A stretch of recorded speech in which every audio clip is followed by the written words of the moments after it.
Ready. Ladies and gentlemen, welcome to the next installment of your favorite podcast. This podcast is fueled by Shift. Oh, hey, hold on, man. I got this conference call coming in from the Hawks. But he is also he's a good guy overall, but he's not perfect. He's got some African in him, and I don't say that in a bad way, other than he's a guy that. Great comment was Sterling. Take this shit. That's gonna be on TMZ. Oh man, was that Danny Ferry on the phone? Let's check in with our correspondent, Clayton Bigsby, on the matter.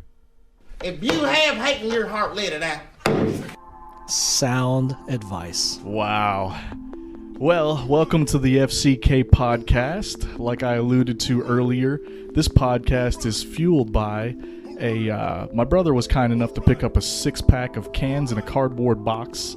It's a lot tastier than it sounds. It really is. I mean, if you're into IPAs or pale lagers for that matter, check it out.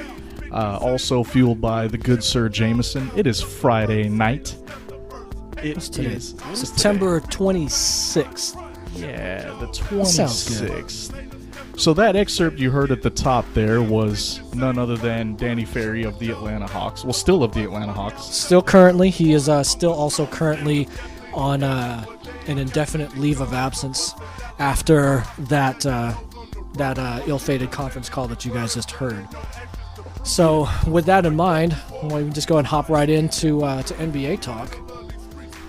You want to lead off with some Rex Chapman action? Man, so Rex, I'm shaking my head at you right now. This dude, formerly of the Phoenix Suns, was caught stealing iPads out of a Scottsdale, Arizona Apple store, and he actually made off with $14,000 worth of iPads before one of the employees actually recognized him from his time spent with the Phoenix Suns and was able to identify the suspect as none other than Rex Clutch Chapman. So what you're saying is he went in the store and put about 6 or 7 in his pocket. I think he did it over the course of some time, like there had to be it couldn't have been 6 or 7 at once. I mean, the dude was reaching over the counter. I guess there's a video out now. I haven't watched it yet, but have you watched the video yet? I have not.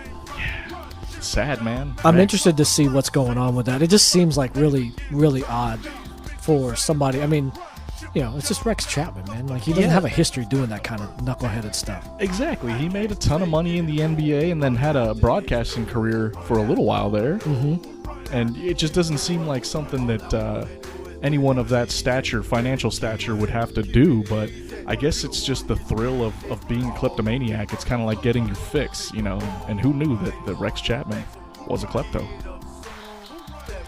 Yeah, I mean, it's just, again, I'm interested to see how that all shakes out down the road. It reminds me of like Ryan Leaf, like how he got out of the NFL, and then all of a sudden he was like a prescription pill addict, and then he went like way further south than that. Like, I think he got hooked on like, I'm sure it was like something like meth. Like he got in, and he just got sentenced to prison for a couple of years. Sentenced to 5 years per Bleacher Report, and it was I thought it was just for pills. He was breaking into people's houses to steal their prescriptions. It just got really weird. So I mean, I'm hoping that that's not what's going on with Rex Chapman. That it's a sign of something else, that he's doing that, that kind of activity to fund a habit. But like you said, it's not like he was short on cash. So I don't know. We'll see. It's a weird situation. It really is a weird story. But anyway, getting back to Danny Ferry. So Luol Deng actually came out today and said that he forgives Danny for the comments. And, I thought that was a real big move. I mean, we saw some stars this week. I want to say it was Tim Duncan that came out and said that, listen, Danny Ferry is not a racist. Like, I know him personally. He's a friend of mine. He is not what he is painted to be at this moment. So it was really, I feel like it was just one of those, like, yucking it up. Like we had said in a previous podcast, just trying to get out of the office on a Friday night, so he could get to his appointment and her right in the as we had said. And, you know, he just had better things to do and wasn't thinking clearly, I guess. Yeah, I think that overall, and it's really been like in the last, maybe 2 weeks, that I think that the tide has really started to turn back into Ferry's favor. Initially, when that audio leaked, Magic Johnson was one of the first guys to really put Danny Ferry on blast. He was calling for him to immediately resign. But now, just earlier this week, he said he had a private meeting with Danny Ferry, and he said that and let me just read the tweet real quick. It said he tweeted out, "Just had a heart-to-heart meeting with Hawks GM Danny Ferry. He apologized for his comments about Luol Deng and the African American community." This was tweeted out by Magic on the 23rd. So it's really, I think once that happened, then you had a guy like Billy King, who's the current GM at the Nets. He was actually he had Danny Ferry in his wedding party. Yeah, and I think it speaks volumes, when you hear about upstanding members of the African American community like Magic Johnson taking the time to sit down and talk with Danny and find out, like, listen, what was the motivation behind these comments, and really find out, hey man, was this an aberration, or was this actual fact? Was this in fact how you actually feel about it? And if you have hate in your heart, let it out. I mean, I can't really sum it up any better than Clayton already did. Yeah, I think those are good words to live by, and maybe that's what Danny Ferry was doing, man. Maybe he had a little hate and he just had to let it out. I'm not excusing it at all. I mean, I think it's terrible, but like I said previously, is it really a big surprise that NBA front officemen happen to be a little bit racist? Yeah, and I think you raised a really good point with that. It's shocking. It doesn't make it any less despicable, but I think it really does go to show that it happens, man. I mean, it's more prevalent than we think. I mean, remember we talked about the whole thing where people were, if you're worried about Michael Sam being the first gay player or teammate that you shower with, you're wrong. If you think that Danny Ferry or Donald Sterling are the only stereotype racist NBA front office people, I think you're mistaken. It's not right. It's just how it is. However, I do like the positive spin that Luol Deng put on it. He actually came out and said, I think one of the hardest things to do as a human being, and it's something we should do more often, is forgive. And Deng followed up with, I really do forgive Danny. It's not something I want to hold on to for the rest of my career or the rest of my life. And he even came out and said that let's do something positive here, and maybe Danny Ferry and Luol can link up together and speak about this sort of thing to the African American community, etc. And I think that's a really, in listening to what Luol Deng said, that is a really strong message. And I think that if we were waiting for somebody to say, hey, it's cool, I think that's what Luol Deng did today. So that leads us to the next question. That are we okay with Danny Ferry staying as the GM of the Atlanta Hawks? Me personally, I'm fine with it. Let's put a winning product on the floor, and all is forgiven. It comes as no surprise to me that there is a little bit of racism still around here in, 2014 now? Right. No big surprise. I grew up in the racist South. I know how it is down there. It's a little bit ass backwards still. And it's just one of those things that, like, it shouldn't be... It should never be accepted, but I feel like there's a level of tolerance. And I think it's getting better. I think this shows progress. Danny Ferry did what he needed to do.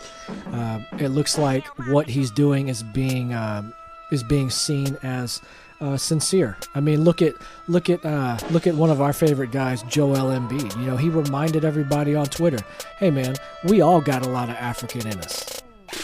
Joel Embiid is my favorite, man. I don't even know anything about his game. I didn't watch him play in college, but as far as social media, this dude gets the crown.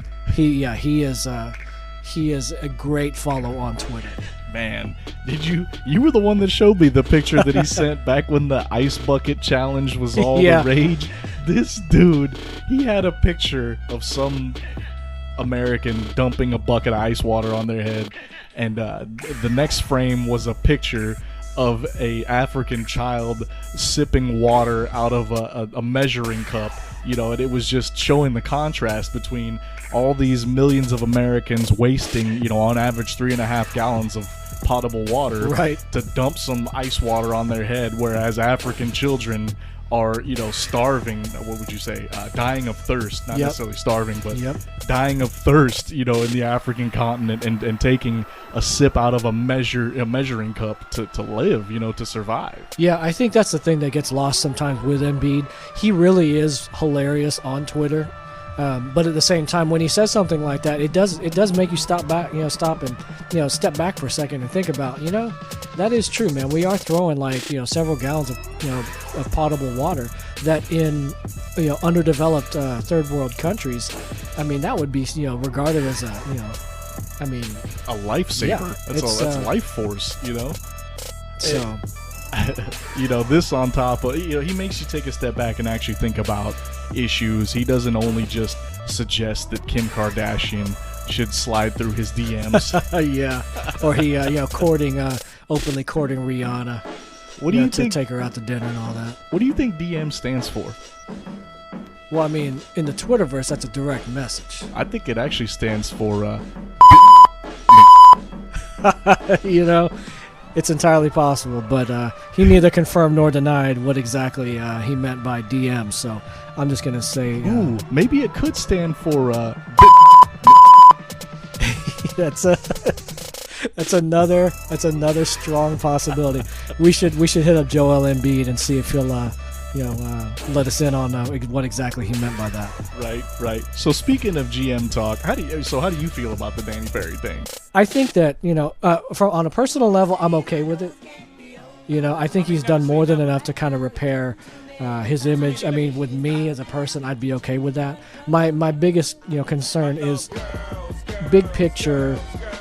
Would the city of Atlanta be okay with him as the GM still? And how has his image been tarnished around the league? Is he capable now? Can he recruit Kevin Durant next year? Kevin Durant's got a little African in him. We all got a little African in us, according to Joel Embiid. That's true. And here's what we know. He's going to be wheeling and dealing with the same GMs and the same front office men that probably feel the same way about Luol Deng. He's got some African in him. And I don't say that in a bad way. I don't say that in a bad way. Yeah, he doesn't say it in a bad way. And here's the thing. I think that's for me. That's what I was really more interested in, was if he stays as the GM, can he do it effectively? Because I think that he was doing it effectively before this incident. If he can go right back and he hasn't burned bridges and he can still do what he was, set out to do, which is rebuild this Hawks roster, man, let's keep him on board. For real, we got the ball rolling. Let's keep on rolling and see if we can't build it into a bigger snowball. You know what I'm saying? Yeah, I mean, so for me, I would like to. I think he's done enough to repair his image, and I think that he'll continue to do more. I'm sure that there's going to be more follow-up, PR-related maneuvering here to make sure that that everything's cool. I mean, that's what it's going to be. Exactly. So what else do we have as far as NBA news goes? Well, I think the other big bit of news was Eric Bledsoe finally got a long-term extension done with the Suns after there was a lot of rumors. Was he going to stay in Phoenix, or was he going to test the market? After being a restricted free agent this year. I want to say the Timberwolves offered him a deal. They offered a max. Yeah, they offered a max contract? contract? They sent a max. They sent max money his way. Wow. So how are we talking max, like 100 milli max? I don't think that since it's not his original team, they couldn't put that much on the table, but they offered the max that an outside team could offer. Wow. So he wound up signing a 5-year, $70 million deal to stay with the Phoenix Suns, which is a big-ass contract if you ask me. It really is. Let's ask Young Jeezy how he feels about that contract. That's a hell of a price. I know, $70 million. That's an astute observation there, Jeezy. I think it's going to be interesting to see how Phoenix does. I think they really turned a lot of heads last year. You had Jeff Hornacek being the first-year head coach. You had basically a dual point guard system there with Dragic and Bledsoe, and man, they made it work. They really caught a lot of teams off guard last year. Consider the five-year, $70 million deal, and consider the fact that he made less than $2 million last year with the Suns on his rookie deal. Yeah, that's right? And I think that's. I mean, I'm glad that he got his money, and I think that the NBA has gotten it, gotten their contracts under control, where the rookie salaries are scaling well, and then you really do have to play out that first contract before you look to get that real big first career check type of contract. Right. And so let me ask you this. Do you feel that running a 2-point guard system in the NBA could be compared to running a 2-quarterback system in the NCAA? I mean, in a way it can be, but the difference there is that with Dragic and Bledsoe, they're both on the court at the same time for long stretches of the game.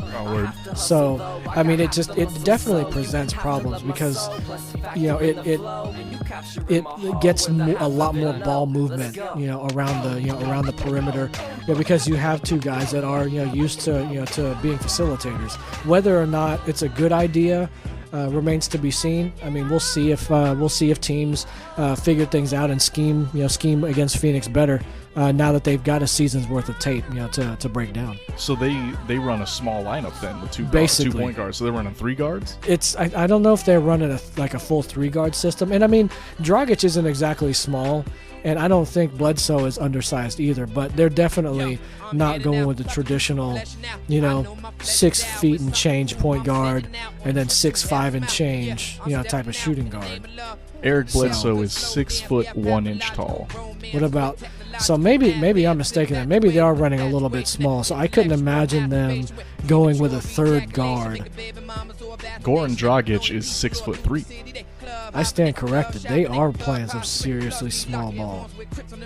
But you know what? It works, man. I mean, it works for them. They got that. They got that high octane offense like the Suns had in the in the mid '90s. Charles Barkley was there, and then he was just surrounded. With they had who was it? Kevin Johnson running the point. Then you had Kenny all Smith? those. No, Kenny Smith. The Jet was he was with Houston. Oh, word. But I mean, it was they had a similar lineup, but we'll see how it turns out. Honestly, I was hoping that Bledsoe would get out of the desert and head elsewhere. There were some rumors of him potentially being swapped out to Cleveland for Kyrie, and then Bledsoe being the point guard of the future with LeBron in the gang. So. You know who else Phoenix had in the 90s? Rex Chapman. I was gonna say, Sexy Rexy was on that team, shooting threes and not stealing devices from stores. Not at that time, at least. Yeah. So, moving on from the NBA and getting back to GM talk, the Braves just recently fired their GM. First time since the 80s, right? Yeah, this is, and you know what? Let's take a moment to acknowledge the fact this is the first time we've ever talked about baseball, Major League Baseball, on the FCK pod. It's just not a topic that is terribly interesting right now. Baseball has just gotten, taken a back seat to all of the other major sports in America. But getting back to the topic, the Braves fired Frank Wren on the 22nd, and this is the first time that the Braves have fired a GM since 1985. I was 2 years old the last time the Braves fired a GM. I'm 31 now. Yeah, I mean, it's been a long time. It's hard to say whether or not Frank Wren was at fault. I mean, it's one of those kind of, is it a chicken or egg type of situation? You've got, is Frank Wren responsible because he didn't get enough players for our coaching staff to manage, or did our manager Freddie Gonzalez not get enough out of our players? Freddie's only been the GM for what, 2 years now? I think, yeah, this is the second year, yeah. Yeah, Bobby was the GM. When did he leave? 2011? Anyway, Yeah. 2010, because it was... I can't remember. I'll have to look that up. Stat guy, can you check on that? Thanks. The point is that this is the first time the Braves have fired a GM since '85, and to me, it's not like. If you ask me, the problem comes in the fact that we've only been working with a $90 million payroll since the early 2000s. It's gone up a little bit in the last few years, like to close like 100, maybe 110 million, but it pales in comparison. Exactly. Compare that to the Yankees that have been operating out of what, 250 million? Yeah, it's for the past decade. Yeah, it's definitely. I mean, and that's the interesting thing. I mean, when I was digging up the details on Frank Wren, it was hard to kind of decide what the whether you could categorize him as having been a good GM or a bad GM. Before we dive into that question, Bobby Cox was manager until 2010. 2010, word. Yeah. So then, and then Freddie Gonzalez was his hand-picked replacement. Right, and he was formerly the Florida Marlins bench coach. Yes, yeah, he was. I think he was there. He was the manager, word. I guess head coach, the manager of the team. So team salaries. In 2014, the Atlanta Braves were operating with a $107 million salary. Number 15 in the league, so smack dab in the middle. In comparison with the New York Yankees operating with a $209 million payroll at number 2 in the league.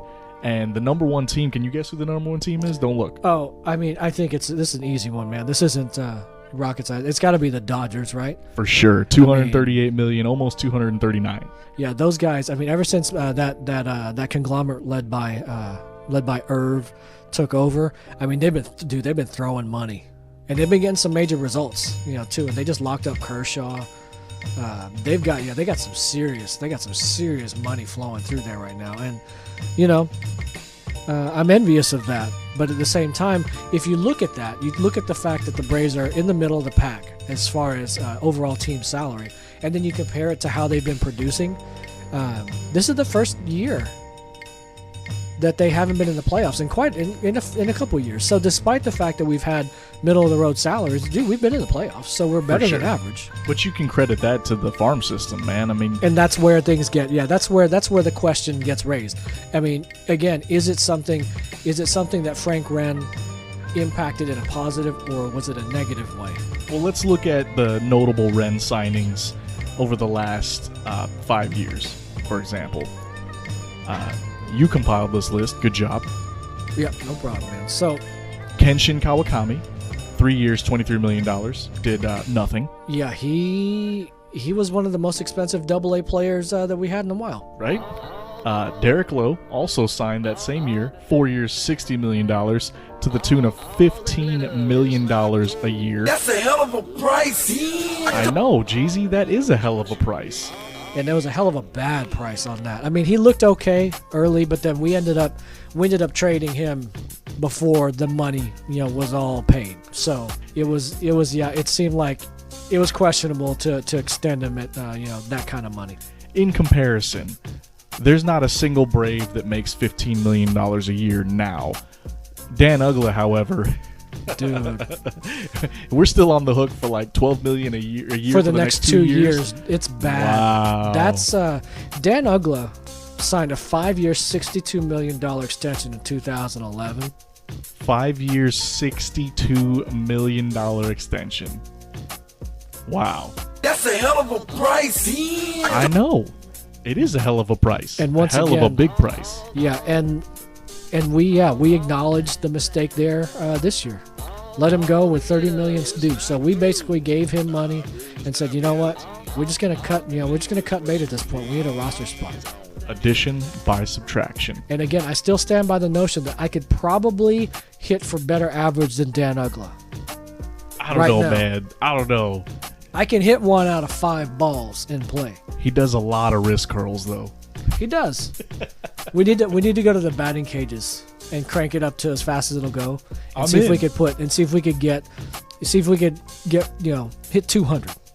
I don't think you could. I mean, it depends. I mean, how long are we going to spend there? Are you going to swing at 100 pitches? I don't know if I'd have the stamina to swing at 100 pitches. Yeah, I was going to say, I probably got about 30 good cuts in me. Let's try to set that up sometime down the road, and then we'll keep statistical, data on that, and we'll see over the course of, let's try to do like 100 over, a span of time, and see if we can put 20 balls in play. I'm in, and I'm going to see your bet, your wager, and I'm going to raise you. Let's film it and put it on the YouTube channel. Let's do that. That'd be interesting, man. I think that'd be some good material. We'll definitely try to get that together, and we'll see if we can make that happen. I think I can hit 200, man.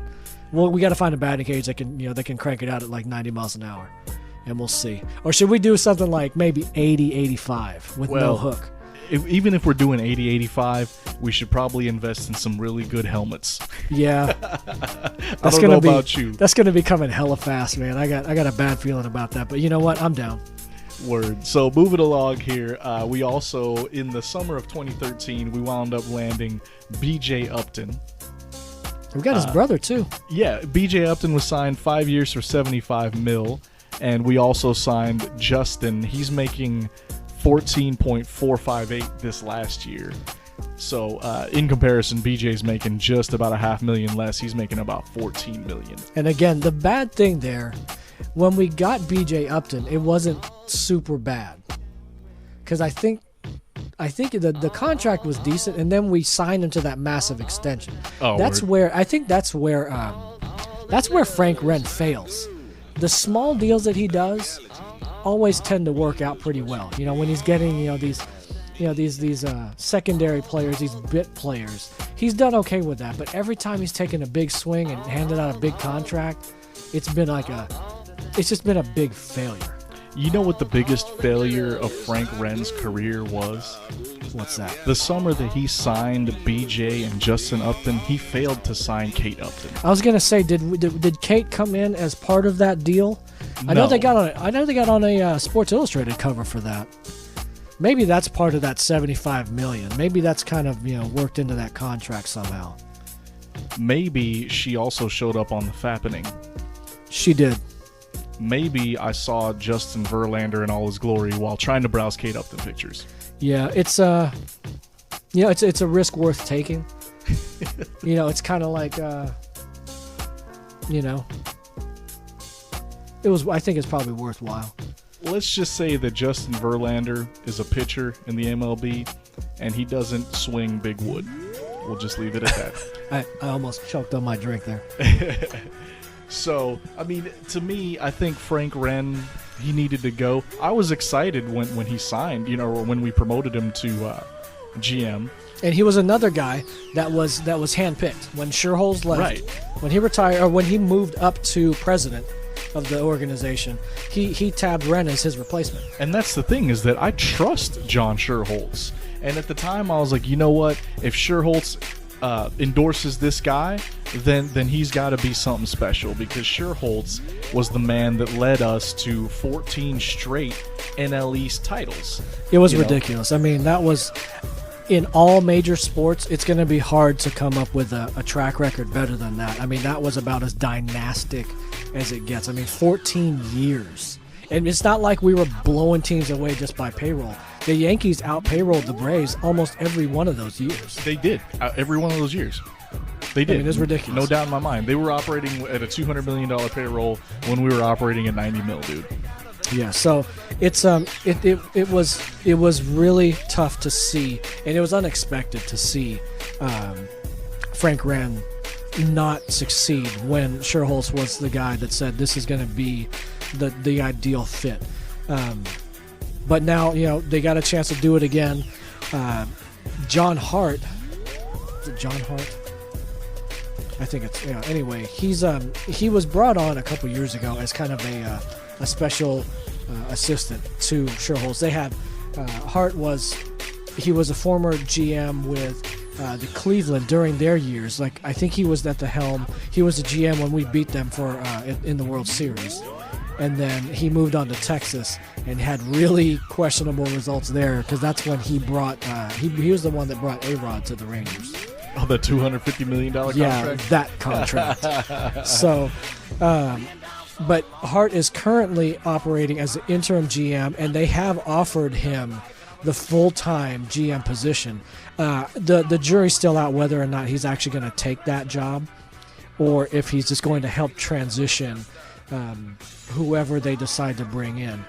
I think one of the the hot names being talked about is another in-house product. John, is it Copolela? I don't know. He's an assistant GM right now. I read it as Copolela, but I think that a lot of Frank Wren's success can be credited to Mr. Copolela. He was the director of scouting for the past, I don't know, how long has he been? He's been with the team for probably 5 or 6 years, and he was with the Yankees prior to that. So let me just add this in real quick. This is taken from Ian Morris on TalkingChop.com. His Twitter is @IanMM_. So he broke down this the candidate, and he said, while Frank Wren was proficient in the usage of sabermetrics and non-traditional methods of player evaluation, Copolela's role behind the scenes, in addition to his role, like as you said, as a director of scouting, has been to implement sabermetric information into the team's decision-making process. Now, I'm more of a casual fan, but even I get turned on by the term sabermetrics. I think that's the next. That really is. Billy Beane has proved that for a decade now. With the A's, that looking at statistics and breaking down players, in a different way. Which is what sabermetrics does. Has definitely shown to be produce positive results. For sure. And if you haven't read the book Moneyball by Michael Lewis, it's a great read. If you haven't read it, definitely check it out. It goes into detail about Bill James, the man who's credited with inventing sabermetrics. And basically all it is taking market inefficiencies and exploiting them. Taking a guy that draws, more walks than he strikes out at the plate, to increase his on-base percentage. OBP was a big term in the Bill James world, and Copolela was a student of sabermetrics, or Frank Wren was a student of sabermetrics. Correct. He's not new to the, he's part of that newer age of GM that value sabermetrics more than your older school guys that want to look at just batting average and then eyeball test them for everything else. To me, that's what the more traditional method of scouting a player entails. So other notable sabermetricians in the league are the GM of the Toronto Blue Jays, who are in the playoffs this year. They made a run at the AL East division, which is arguably the toughest division in baseball. Alex Anthopoulos. Another notable sabermetrics name, we already mentioned Billy Beane, but man, I just totally drew a blank there. Here's an interesting thing. I heard this on the radio the other day. Excuse me, Theo Epstein just came to me. Oh, there you go. So Epstein, and right. You're talking about guys. Epstein and Beane are two major names as far as architects of a very, well-built and successful franchise in Boston and Oakland, respectively. My quick note there to add was, I heard this thing on the radio, and they were talking about sabermetrics, and they broke it down, and Adam Dunn, over the course of his career, is valued higher by sabermetrics than Tony Gwynn. Well, and that was cause for pause. Yeah, that just knocked the pause into me as well. I don't know if I would value Adam Dunn at higher than Tony Gwynn, but I'm not a sabermetrician. Yeah, and it doesn't make sense because Dunn doesn't really. He hits a ton of home runs. I know that. And I know he strikes out a ton. He's another guy that I might be able to hit for better average. Yeah, I could probably hit. We'll see. I'm pulling up his stats real quick. On his career, he's a .237 career batting average. He hit 220 the last 2 years. Right? How many home runs did he hit, though? He hit. He only hit 20. He went 20s the last 2 years. 2012. Word. So not 41. That long ago. He had 41 home runs. He had 96 RBI. He batted 204. 96 RBIs and he's batting 204? Yeah. So he's just a masher. I mean, we knew that already. I mean, he's like a Jack Cust. You know what I mean? Check this out. Two outcomes: home run, strikeout. Yeah, that's it. He drew 105 walks and he struck out 222 times. Right? The last in 2011. Okay, I know I could have hit Adam Dunn for average in 2011. Just take a guess. Just take a guess at what he hit. 187. Dude, he batted 159. Wow. How many home runs did he hit though? He hit 11. And he had 42 ribbies. Okay, he struck out 177. So he had a rough year. He had a rough time in 2011. I could outstat Adam Dunn 2011. So anyway. Wow, that's awesome. Big donkey. Another notable stat for Theo Epstein. He was the youngest GM hired at the age of 28. And he was the GM of the Red Sox team that won the World Series for the first time in 86 years. So he broke the curse. He did in 04, 05? I can't recall. It was when Johnny Damon was a Red Sox. He was a member of the Red Sox. They all had great beards that year. Johnny Damon was playing center field. He looked kind of like Jesus. Long hair, beard. Kevin Millar had a great beard that year. This was before Papelbon, so this was still Pedro. Pedro was their ace that year. This is all off of memory. I was such a huge fan of that team, mainly I'm looking it up. So mainly because they dumped the Yankees that year, which was awesome. Yeah, an David Ortiz enemy is a friend. Manny was still out there playing left field and having it. I don't know how many errors he had that year, but a lot, I'm sure. He probably also hit damn near 400 and had like 200 RBI. Yeah, I think he matched like 48 home runs or something crazy. That guy's a hitting machine. Between him and Poppy, that was guaranteed 200 RBI, 75 home runs. 2004 was it? 2004, 2005. 2004. That's a good team, and again, the whole point of it is to illustrate the fact that Theo Epstein, sabermetrician, got results, big time results. Exactly. So I don't know, man. I mean, I'm confident in Sherholtz's ability to pick the next guy up, the next GM. This Coppolella kid sounds like I don't even know how old he is. How old is John? He's 35. He's in his mid-30s, so he is pretty young. He was brought on by Frank Wren after he last worked for the New York Yankees in 2006. Right. So he's been around some successful franchises and that have done it, in two very dramatically different ways. With the Yankees just throwing money at the problem, and a team like the Braves trying to kind of home grow a solution to the problem. Right. And and we've done a great job. I mean, you think about homegrown talent like Freddie Freeman, Jason Hayward, Andrelton Simmons. These are all guys that came up through the Craig Kimbrell came up through the Braves farm system. Yeah, and I think that's whoever we end up with. I mean, I think that if they're given the time, they'll put together the results. I think that the Braves are still one of the better run organizations from a scouting, and talent development standpoint. They've always done fairly well. Like they've never bottomed out where you're just looking at the minor league roster and just kind of scratching your head wondering, is there anybody that they're gonna be able to call up? They've always done well with that. Exactly. So you want to move off the MLB then? Should we go to football? Yeah, I think that's enough MLB talk for the next 6 months. And I was a diehard MLB fan. I think that just the daily grind is what got to me, man. Like, as real life responsibility increased, my MLB fanhood decreased, because it's really just 162 games, a long season. It really is, and it's just, they're still playing right now. They haven't even started the playoffs yet, man. It's like, right? I mean, it seems like they've been playing since damn near Valentine's Day. Playoffs? I mean, it's ridiculous, but hey, we'll see what happens, man. Go Braves. Playoffs? Speaking of Jim Mora, did you see what Jim Mora Jr. did to Arizona State last night? Wow, we were joking around. I think they just scored another touchdown on Arizona State. I think they're still scoring on Arizona State right now. I don't know what that's all about. I mean, the game was over last night, but they're still piling on, man. I didn't even watch the game. I just saw that. I just saw that scoreline keep creeping upward And UCLA, I did see a stat. UCLA had scoring plays.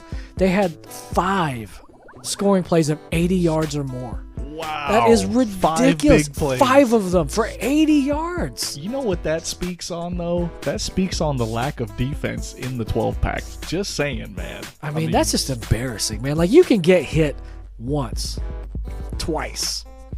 Dude, 5 times, man? Come on, man. This was a statement game for UCLA, though, man. They damn near lost to Memphis. Don't forget about that, you know. And they Hundley's a little beat up. I get that. Arizona State was without their quarterback last night. I get that. But Arizona State still put up 27 points, and UCLA put up 62. Yeah, it's just that's an embarrassment, man. I mean, that's some John Madden football on easy mode. Yeah, you know that's what I mean? that's just that's just ugly.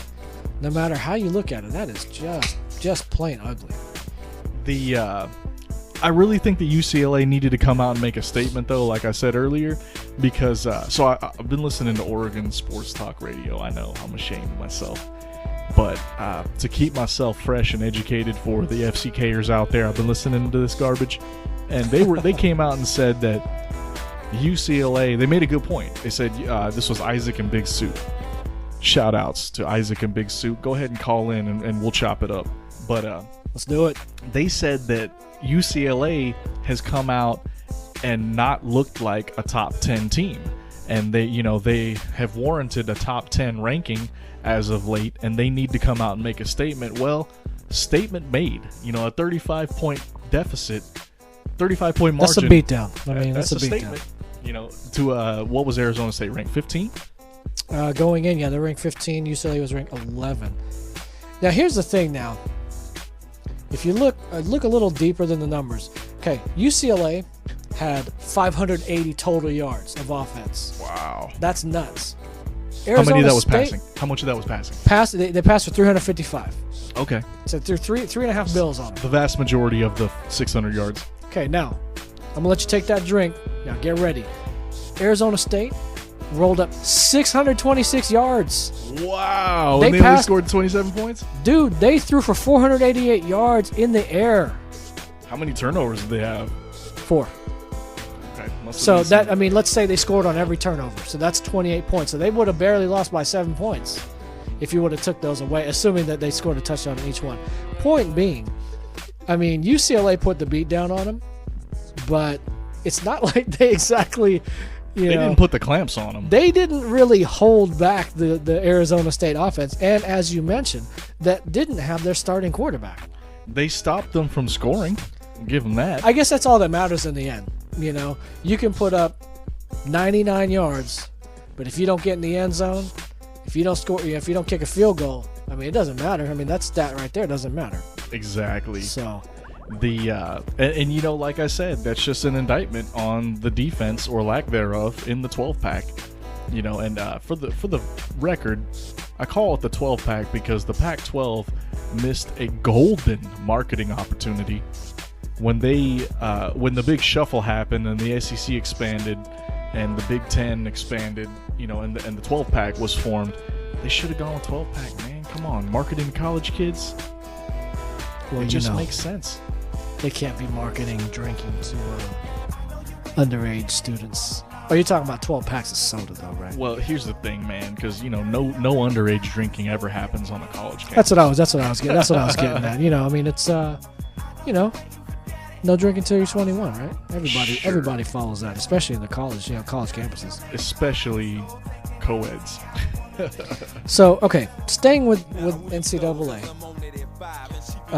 Your mighty Cougars of Washington State. That's right. Just about nipped Oregon.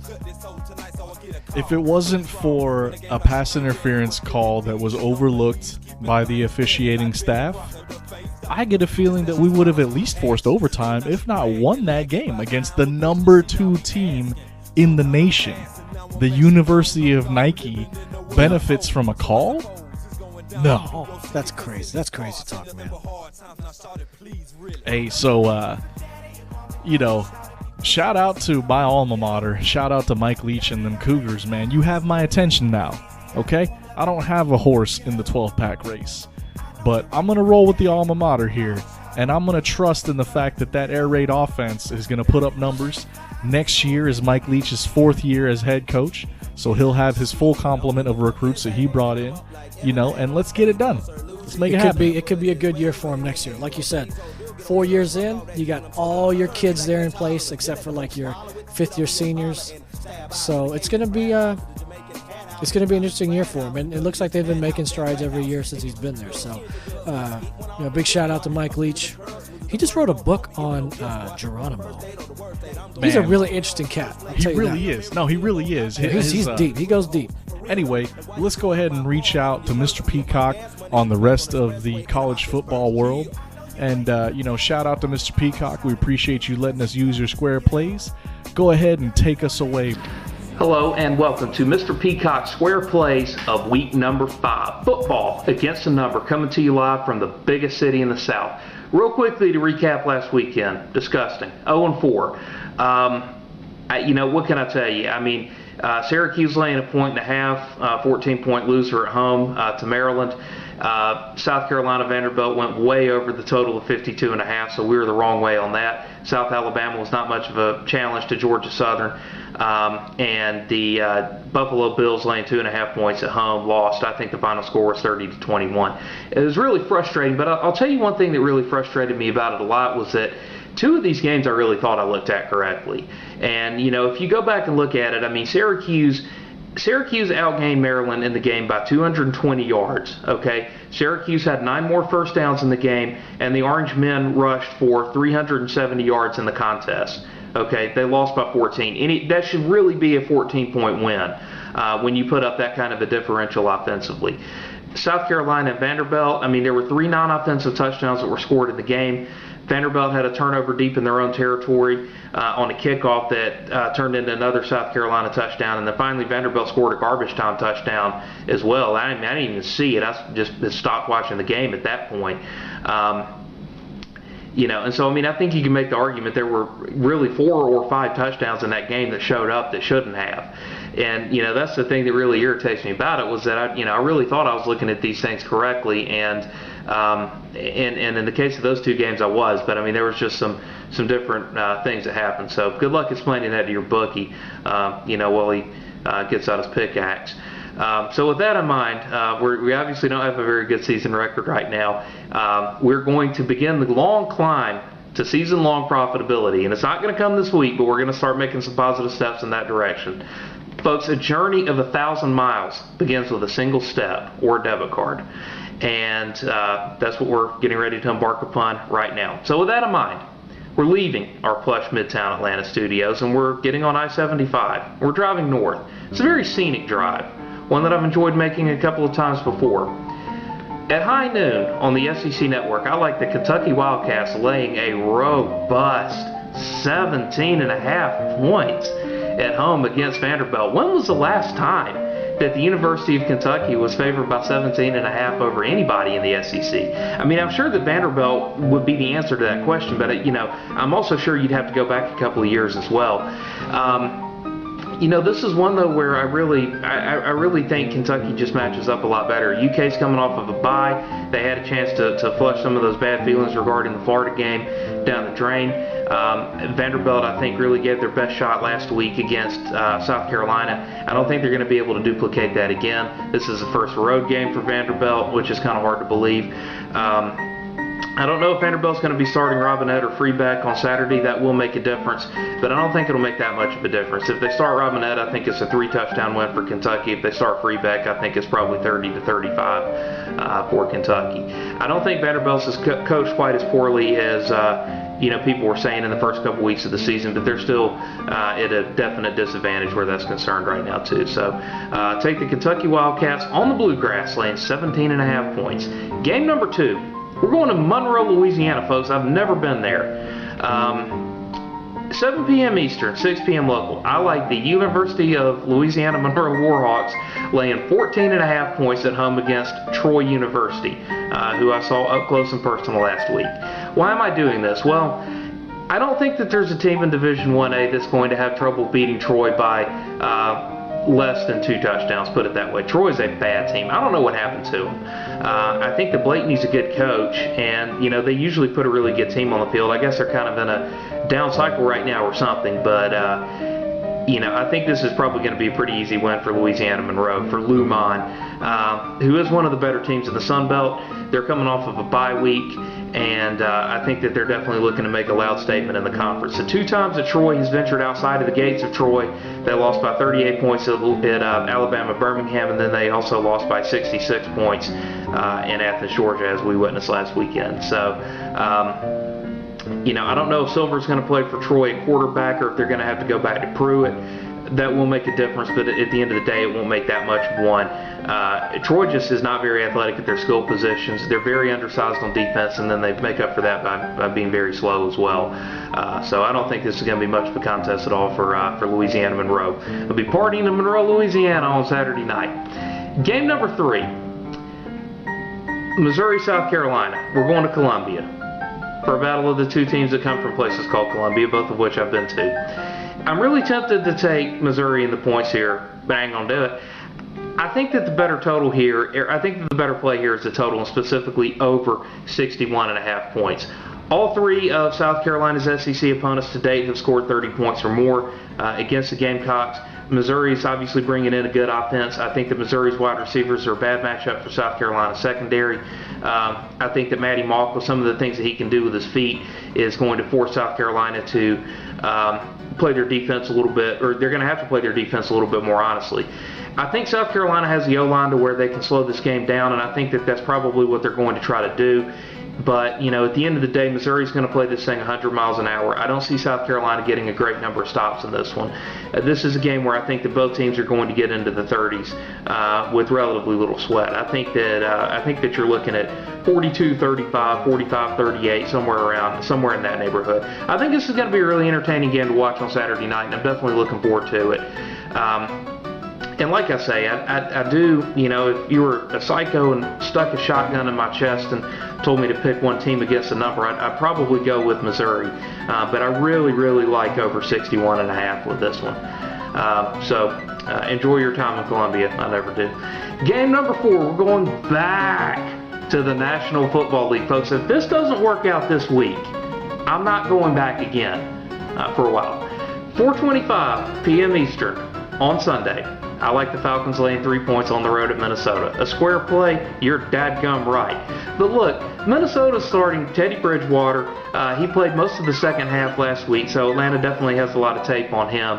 Atlanta's coming off of a little bit of an extended rest. They played on Thursday night last week.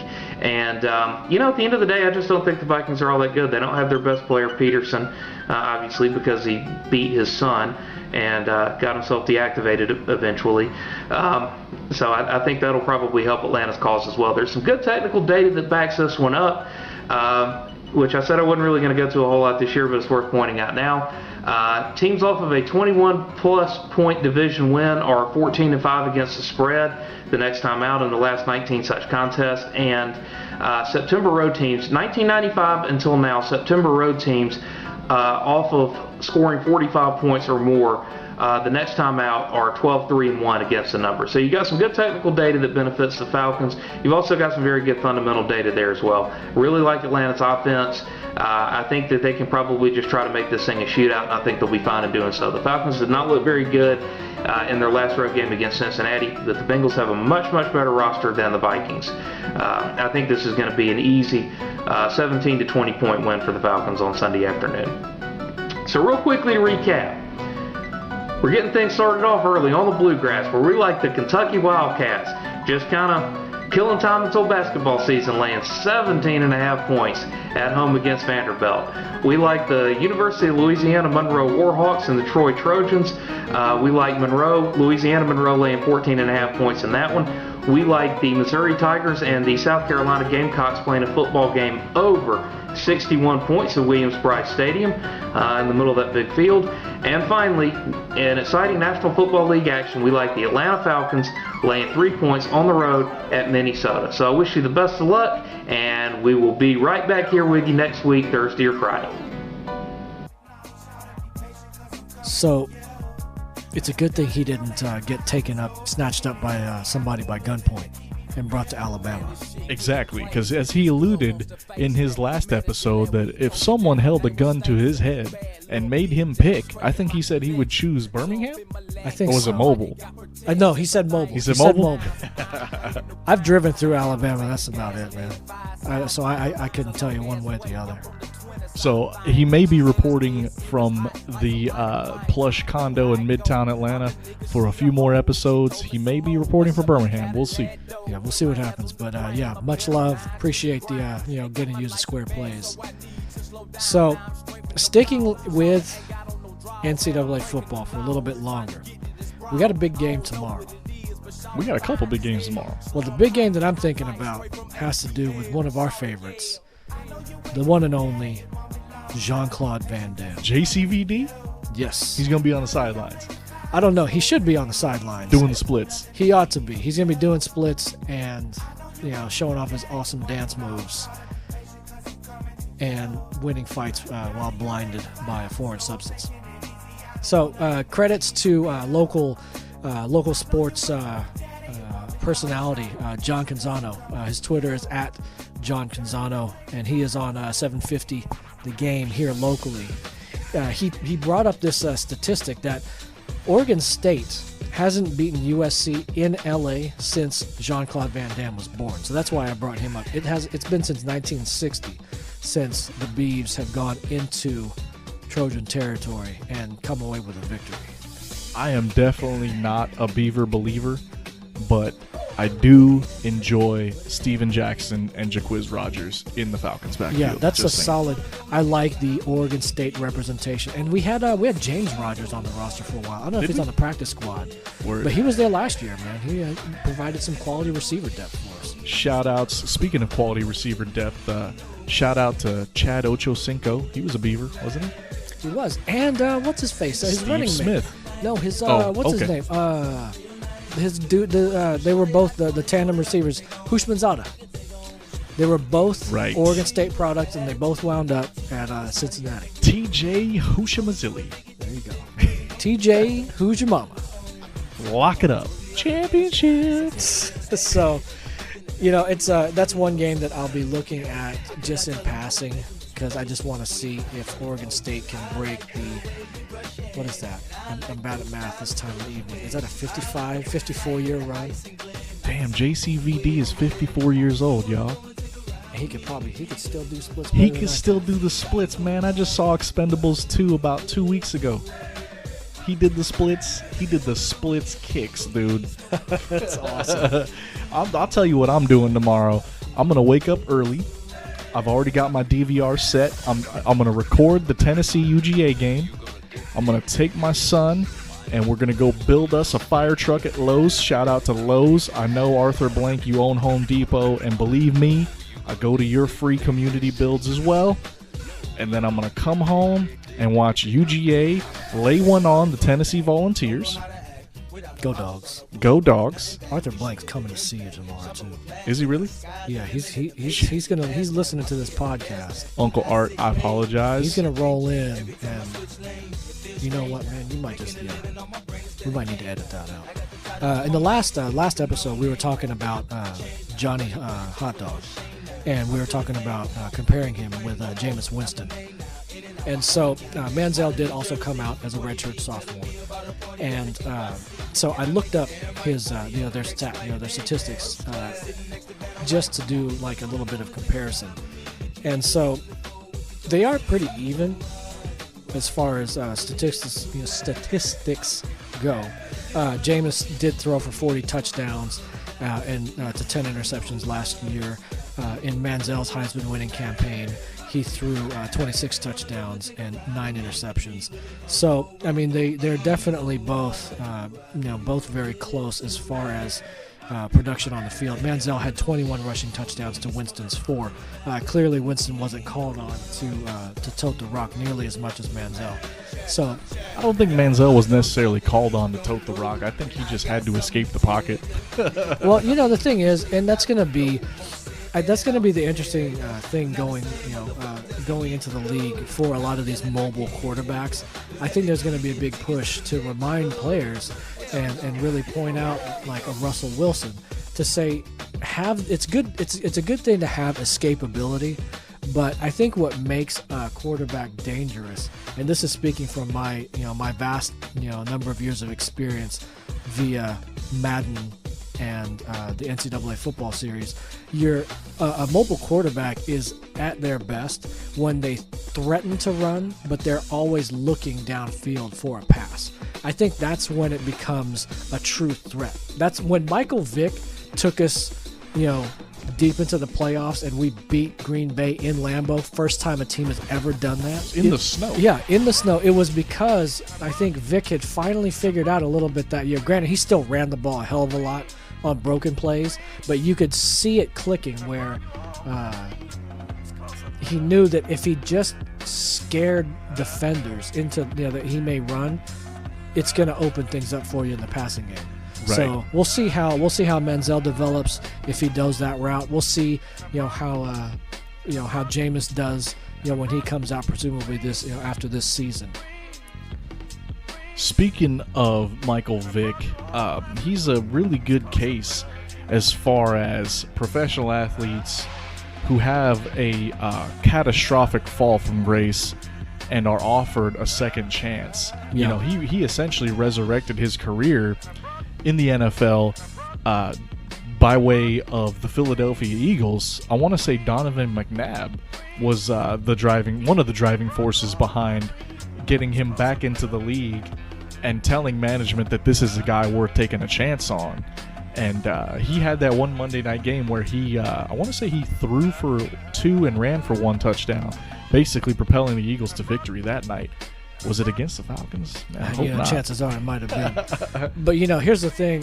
You're talking about Michael Vick. I think he's the only – I don't know if he's the only sports player, but he's definitely the only NFL player to have ever signed 2 $100 million contracts.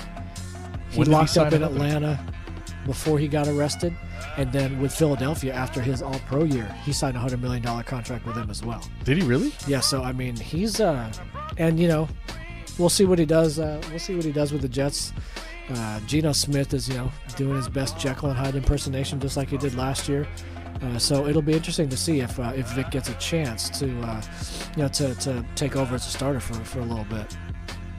He did. This I just verified. Back in 2011, this was reported by ESPN on August 30th, 2011. Vic and the Eagles agreed on a 6-year contract that awarded him $100 million, $40 million guaranteed. It's crazy. I mean, wow. Good on him. And again, like you said, he's an example of not only tragedy but also triumph. He paid his dues, and he was able to get right, and he was able to get a second chance in the league. And I think it really raises the topic. What's worse, killing dogs or beating your kids? Or beating your wife, and this year it's unfortunate that the NFL is again subject to this sort of scrutiny, but it comes as no surprise to me, as we discussed in the last podcast, that all these allegations of domestic violence are coming to a head. It's hard to argue for Adrian Peterson or Ray Rice in these situations. I had no problem arguing for Mike Vick, and maybe that's my Falcons homer streak coming out. But to me, I think it's ridiculous that Americans treat dogs better than they treat humans in a lot of cases.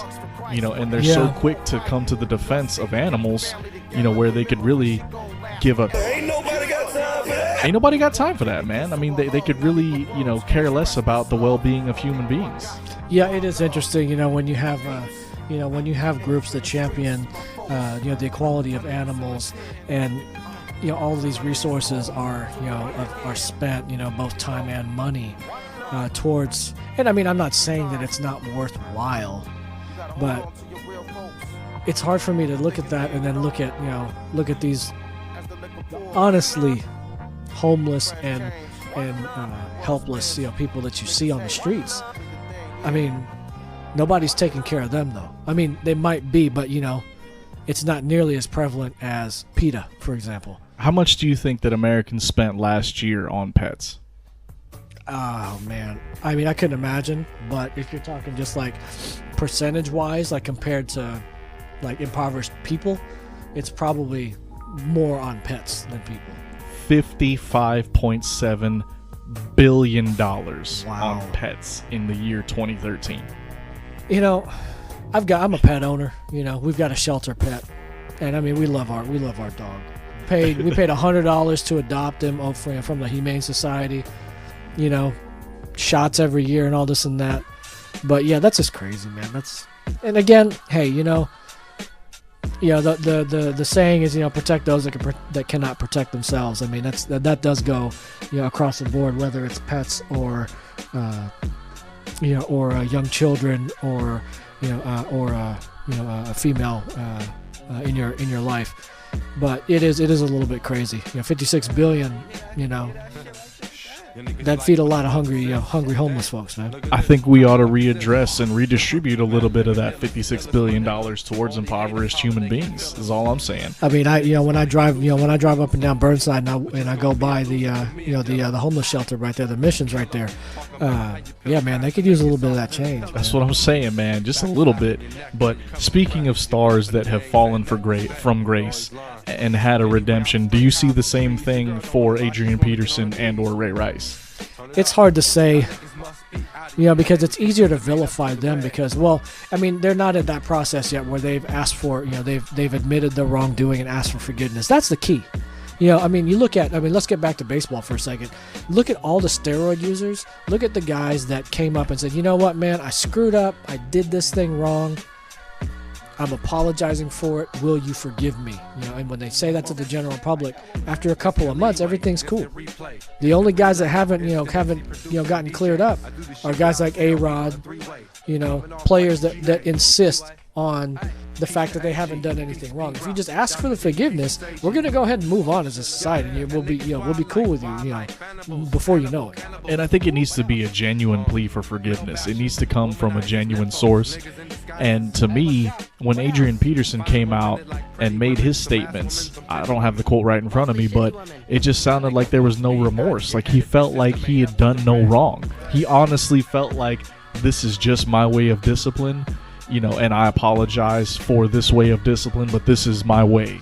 And that's the thing that gets me. You hit the nail on the head. He didn't offer any apology. He offered reasoning as to why he did what he did. And I think that's what bit Vic in the ass early on, was because the only thing that he was saying was that this is how I grew up. This is what I grew up around. This was acceptable when I was a young kid, and this is how it influenced me to do this as an adult. And I think that's what Peterson's falling into the trap of right now, is giving everyone the excuses and the reasons. Granted, I can understand them. You are a product of your environment, but that doesn't excuse that behavior. You got to move past that and be like, look, I screwed up. I'm offering up this apology and acknowledging the fact that I screwed up.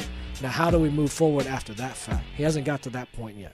Exactly, and it just bothers me, that he's really shown no remorse. I feel like that's the big thing for me, is that if you come out and you own it and you say, listen, I messed up, and here's the steps that I'm going to take to rectify the situation, then I'm a lot more lenient in my willingness to forgive you. Like Luol Deng said, it's something we all need to do more as people, as a human being.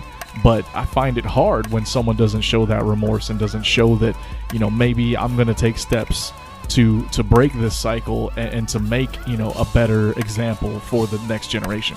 Yeah, and I think, again, going back to Deng, he does illustrate that point very well. Let's not harbor, if you got hate in your heart, let it out. I think that's a key message there. Because, what's that going to do except make you bitter and just make you mad at something, and you're not really fixing that. Work towards a change. Work towards fixing that problem. Here's somebody else we could talk about real quick. Tony Stewart. Right. He is not going to be charged in the death of Kevin Ward Jr. Which I think is fair, man. I think so too. The story that I read was that dude got out of his car, And so it was a rally race, correct? Right, it was like a dirt track race. Right, Yeah. so it's like, blind corners, S-turns, Dude got out of his car and, because he had wrecked and was surveying the situation and smack, Tony Stewart runs into him, fatality. Yeah, and here's the thing. It's something that happens all the time in NASCAR. I mean, you see those guys, like, they do get out of their car heated, and they will, like, wander off onto the track where cars are going 180 miles an hour. And that's dumb, man. Yeah. Like, if you know that there are cars driving at excessive speeds, especially on a rally course where you might not see, the next what's coming up because of terrain, why would you get out of your car? Yeah, it's just a bad idea. If you're going to get out of your car, stay out of bounds, you know what I mean? Like, come on. Yeah, and I mean, the thing is, if you watch the tape, I mean, it does look like Stewart kind of like steered at him. But, he maintains the fact that he wasn't, and I don't think he was trying to hit and kill the guy. Man, how malicious is that? Do you honestly believe that he was aiming? No. Tony Stewart's kind of an asshole, but yeah, man, I'm not thinking he's trying to kill somebody. I don't think he was even trying to brush the dude off. No. I mean, I think he was just, he was driving around the track. He went in the direction where the guy was at. He was trying to keep his car on course, I bet. Yeah, but he wasn't, I don't think he was trying to get him. I don't think he was trying to hit him. So, yeah, I mean, again, that's another situation where he has started to go down that path now, that next step of, saying, hey, this happened, this was wrong, I played a part in this wrongdoing, here's my offer for forgiveness, let's go to the next step, let's bury the hatchet. And Tony came out and said that he will no longer race on basically in NASCAR, right? He just said, on those dirt tracks. Oh, okay. So he didn't say nothing about NASCAR. He said he's not going to do the dirt track racing anymore. Right. Yeah. He just said he's going to just avoid that. Sprint cars. Yeah. Word. So, needless to say, wrapping things up a little bit, bouncing back to the NFL for a second. If you're like me and you're sitting with Adrian Peterson on your roster, on your fantasy team, go ahead and cut him. He's not going to play again this year. And if he does, it's going to be on some redemption team like the Oakland Raiders. It's going to be a bad situation. I don't think he plays again this year. I couldn't imagine a situation where he would. I mean, there's the, with the indictment, hanging over his head, there's no way. I mean, Goodell would get crucified if he lets him back in right now. And Goodell isn't exactly sitting on a comfortable seat right now. I mean, his seat is hot. Yeah. There are people calling for his head, myself being one of them, You talk about, just real quick before we wrap this here, since we're talking about NFL, did you see Ray Lewis with his comments lately in regards to Ray Rice? I did, only after you had alerted me to these said comments. Why don't you go ahead and give a recap? So, okay, the gist of it, the money shot is that when talking about Ray Rice and how he hit his wife and then tried to hide the facts, Ray Lewis was on ESPN and was talking about, direct quote, "There's some things you can cover up, and then there's some things you can't." So, immediately you would think, like double murder, Ray? Right. You can cover up double murder, but you can't cover up something that's got videographic evidence. Yeah, and I mean, the crazy thing is, I was reading an article about that whole situation. That double murder is still unsolved. Ray Lewis was never directly linked. He never directly linked his two friends to the killings, and they were acquitted. So nobody got charged in this whole thing. There was a double. Two people died that night, and they got away scot-free. Everybody got off clean. Nobody had to knock on anybody because nobody said anything, and it just went away. So go figure. It's crazy how we live in that world, and how crazy is that Ray Lewis is going to talk about that. I mean, maybe he's innocent, maybe he is innocent, so we didn't feel any guilty conscience. Come on, man. You think Ray's innocent? Wrong place at the wrong time type of thing. I mean, he did play at the U. He did play it in an area that that isn't exactly new to that kind of behavior. But I don't know, man. Again, I'm not one to judge. It just seemed a little bit strange because that whole situation that he got out of, was quite interesting, to say the least. Peculiar indeed. I just remember watching the Super Bowl that year, And on the pregame, they were talking about how they wanted to see, I don't remember the commentators' names at the moment, but they were talking about how they wanted to see Ray Lewis hack and slash his way through the offensive line to get to the quarterback. Very, very tongue-in-cheek, I would assume there. Very well said. And I just found it remarkable that they would say that, Freudian slip, hack and slash his way through what now? It's on the back of their mind, man, and like I said, it's still unsolved, and only those guys know what exactly went on that evening. So Ray served 1 year of probation and a $250,000 fine. Mike Vick served 18 months in Leavenworth. Yep. And they bankrupted him. He declared bankruptcy shortly thereafter. His liabilities outweighed his assets, and he was a mess, and financially ruined. And, I just think it's a little bit peculiar the way that America was so quick to crucify Mike Vick for killing some dogs, where Ray Lewis stabbed this dude. Maybe not Ray. Maybe not him personally. He was around when it happened. Right. Allegedly stabbed and killed this dude. Ray Carruth, allegedly, and he's still in jail. No, he did. He was. No, there was no allegation. I mean, that was confirmed that he killed.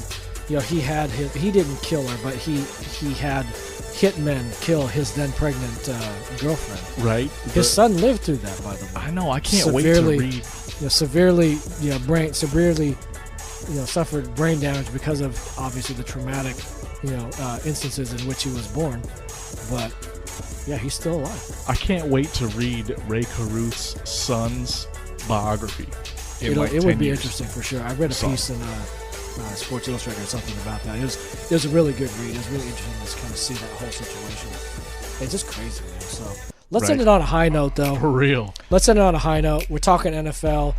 Big shout out, Bad Mr. Frosty. We're gonna get you on the podcast. You got to drop some knowledge, drop some Bills knowledge, drop some Raiders knowledge, drop some Buffalo knowledge. Talk about some hockey. Maybe you can headline the hockey Sabres. talk. If you want to do that. For real. But we were talking after the Thursday night game where the Falcons just shellacked Tampa Bay, put a 56 on them, and he said that after that game, despite only having scored we scored 10 against Cincinnati. I forget how many we scored against New Orleans the week prior. It was pretty decent, like 38 because we went to OT. Yeah, 38 I want to say. Atlanta now has scored the most points in the league after that game.